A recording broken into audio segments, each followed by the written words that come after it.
আসসালামু আলাইকুম। প্রিয় ভিউয়ার্স সকলে কেমন আছেন? আশা করি ভালো আছেন। আমি আপনাদের নিয়ে এসেছি আজ সুন্দর একটি ধান ক্ষেতে। ধান ক্ষেতের চারা রোপণ করেছে আসলে অসাধারণ আমাদের এই দেশ সুজলা সুফলা বাংলাদেশের এই প্রেক্ষাপট প্রকৃতির অপরূপ সৌন্দর্য। আসলে এত সুন্দর দেশ আর কোথাও আছে কিনা জানা নাই। দেখেন কি সুন্দর ধান রোপণ করেছে। ধান ক্ষেতের দৃশ্য অসাধারণ দেখতে। অসাধারণ, অসাধারণ, অনেক সুন্দর। আমাদের কৃষক ভাইরা চাষ করেছে দেখেন কত সুন্দর ধান ক্ষেত দেখার মতো।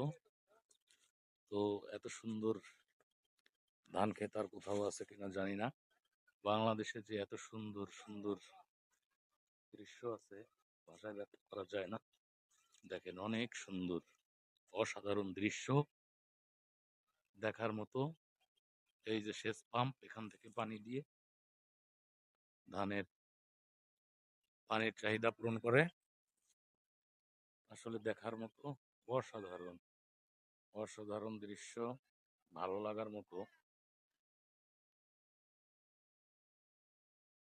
দেখতে পাচ্ছেন অসাধারণ হাজার হাজার বিঘা ধান চাষ হয়েছে। গাজীপুরের মতো জায়গায় এত সুন্দর সুন্দর ধান ক্ষেত, এত সুন্দর দৃশ্য, এত সুন্দর মনোরম পরিবেশ আসলে দেখার মতো। কত সুন্দর